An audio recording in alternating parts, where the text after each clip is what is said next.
Hello, students of Communication 4 and Professor Ward. This is Group 5's case study analysis. Group members include Joshua Burrows, Jasmine Perez, Andy Vang, Logan Keach, and Jose Torres. Our case study was No More Horsing Around. And we've provided a slide to go with the introduction of the case study. We have a background slide provided by Jasmine Perez, where she goes into detail talking about the background of the case study, No More Horsing Around. We have evaluation slides made by Logan Keach, where he goes into more details of the evaluation of the case study.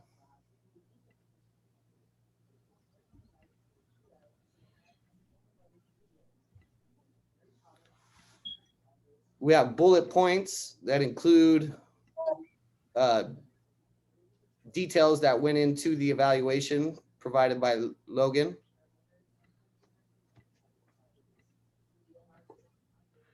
We have proposed solutions and changes by Andy Vang. He contributed to his portion of the report and the slides with the PowerPoint. Recommendations was done as a group, but provided for a slide by myself, Joshua Burrows. And our conclusion is written by Jose Torres, which covers the end of our case study, No More Horsing Around. This was our PowerPoint slides for the case study. We are now going to go into our speaking part of the presentation.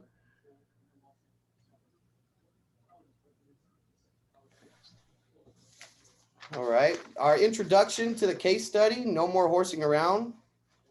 It covered the dilemma between 3 private horse stables owners and 4 public horse stable owners.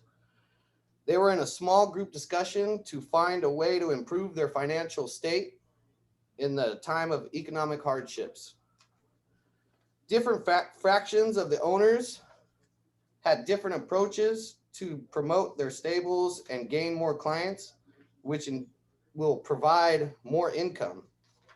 Sally, who was a public horse owner, took the role of a task leader and tries to offer different techniques for the group to be cohesive and accomplish the common goal of having their businesses increase in an economic stability.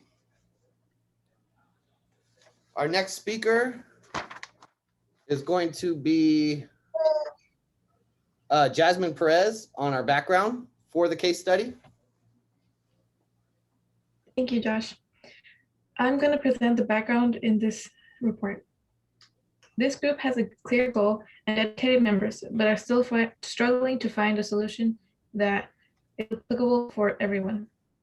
Although the private owners have more say in this group, they are still the minority, and their decision has to go through the public stable owners to agree in a decision.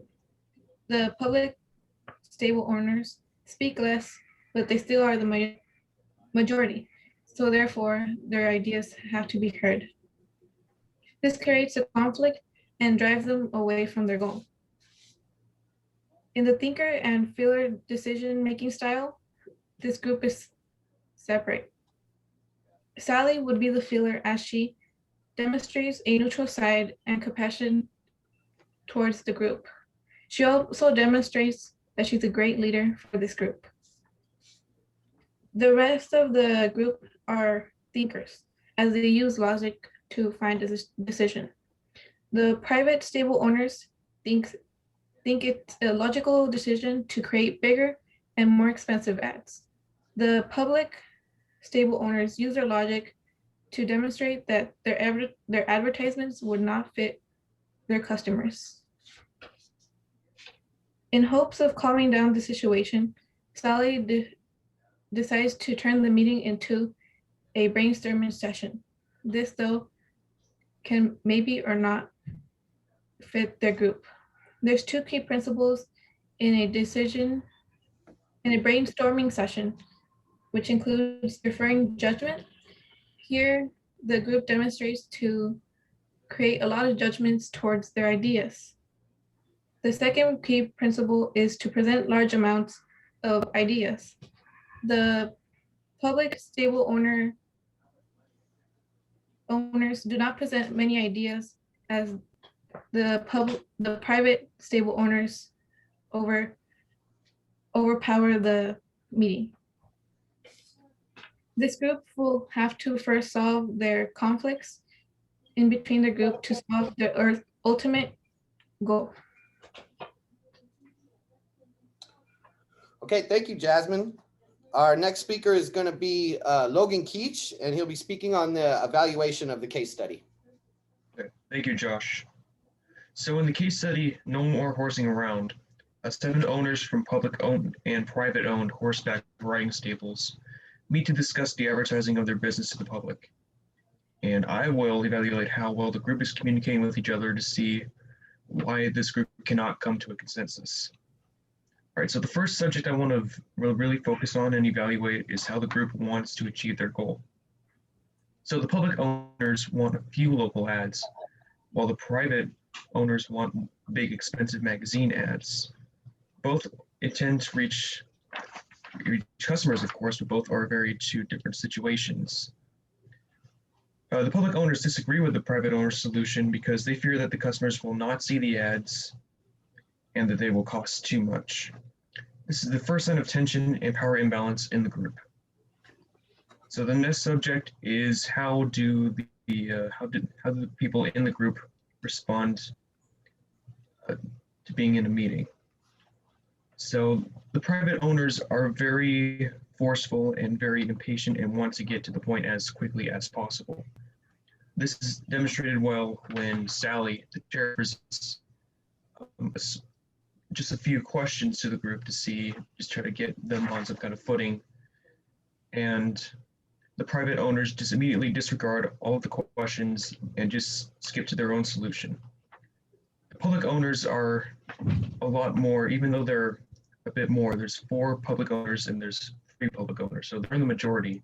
However, due to the private owner's position, they don't really feel as powerful, and as a result, they mostly stay quiet and stay back. So the final subject is how the group communicates with each other. So the public owners, like I said before, hardly communicate with the private owners because they have a lot more connections, they're a lot more wealthy than the private owners, so they tend to really keep back to themselves and don't really try to speak out against something, except for Rhett, who does end up saying something to the private owners and speaks his opinion about their proposed solution. This shows the main problem with the group, which is that 2 subgroups are too different from each other and therefore cannot come to a proper consensus where everyone is satisfied. So after carefully evaluating this case study, I believe that the reason why this group cannot come to a proper consensus is because of the power imbalance and the attitudes of both sides. The private owners need to stop overshadowing the rest of the group, and the public owners need to speak up and give their input more. In order to come to a mutual agreement, I think both sides need to be on an even plane and brainstorm ideas together. Thank you. Okay, thank you, Logan. Our next speaker is going to be Andy Bang, and he's going to be speaking on the proposed solutions and changes. Thank you, Joshua. So in the section of Group 5 report, we propose solutions and changes needed by explaining why these solutions were chosen. In the case study, we saw that there are many issues presented. The first issue that we saw was that the group consisted of 3 groups, members who own prestigious private stables, that board and train horses for their owners, and 4 members who own open to the public stables, renting horses by the hour and offering riding lessons. This is a problem because too many members in a business will cause them to fight over whose idea is better. Also, different groups have different ideas, which may cause conflict towards a common goal. Specifically, we saw this issue towards the end of the case when tension ran high because the private stable owners and the public stable owners. Another problem with the different types of group members in the group uh, is that private own private stables are a very forceful and insistent because these members are wealthier and highly respected among horse professionals. Those who earn more are more influential in the group and may think that others should listen to them because their earning is an example of their successful ideas. Um, the next issue is that all members agree to seek consensus when making decisions, but this is problematic. To be at the very beginning that there must be consensus to make a decision will make it very hard for a group to move forward, since having 7 members always agreeing will not be easy. It is already complicated as is with 2 different groups. It will be more complicated and longer to get 7 members to agree. At the end, the 2 groups were in disagreement when Sally attempted to help the group by having them focus on everyone's main goals, ways to increase business. Sally's attempt is brilliant because it temporarily stopped them from arguing. However, it will not work because there are 2 different groups with different ideas. One of our solutions to the complications that arose in this situation is that the group should have been chaired by someone other than Sally. The group should have been chaired by someone who has experience as both public owners and private stable owners, so that person can have both groups' interests. Another solution is that instead of having consensus, Sally should have called for a majority vote for all decisions to be made. However, this might not be fair to the private stable owners because they only have 3 members, whereas the public stable owners consisted of 4 members. The public stable owners' interest would be determinative in a majority vote. Another major solution to all the problem that arose is that at the very beginning, there should have been 2 groups created, one for the public stable owners and one for the private stable owners. This could be very beneficial to both groups because one group trains horses for owners and the other trains horses for public uses. They would not have common interests to increase their business. By having separate groups, each group would be able to agree based on their financial background. By separating the groups, each group would be chaired by a person that is a representative of their interests, unlike here, where Sally is chaired, but her interest is with the public stable owners. In conclusion, this solution would promote both of the group's interests.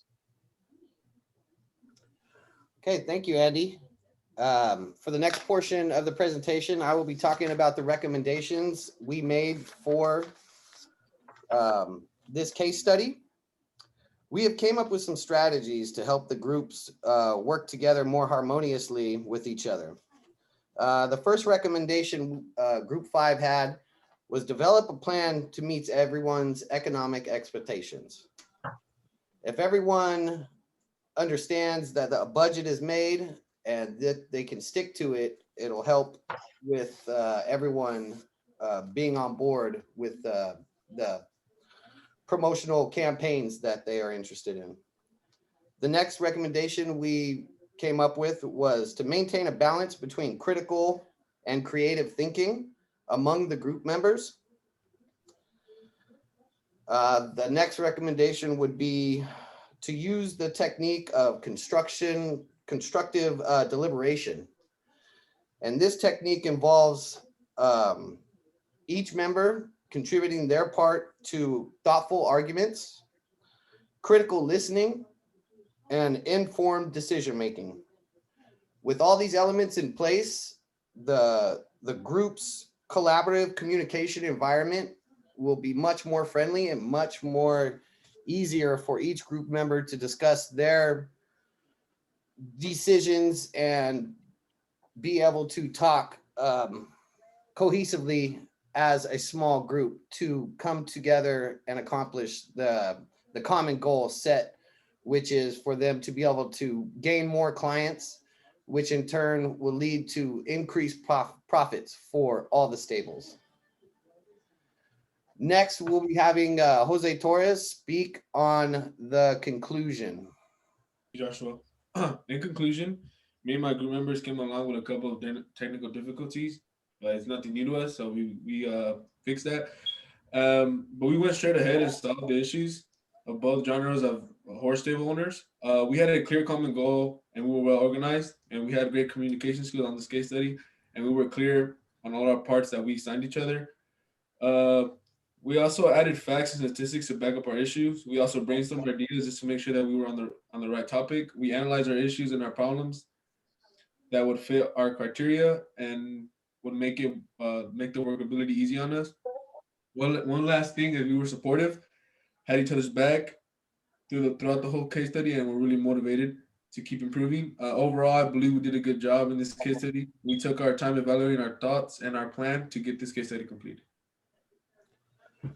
Thank you, Jose. Through this assignment and reviewing the case study, Group 5 came together to put together a PowerPoint where each member contributed their portion to the slides and came up with our analysis of the case study, where everyone also included their portion into the report. I think our group has come a long way from the beginning to this point now. Everyone has built relationships with each other through Zoom and Pronto, and confident that public speaking within a group will come to us much easier in the future. So the benefits of this case study and classes and presentations like this will last a long time in our academic careers. So in conclusion to the whole presentation, we'd like to say thank you, and we'll see you later.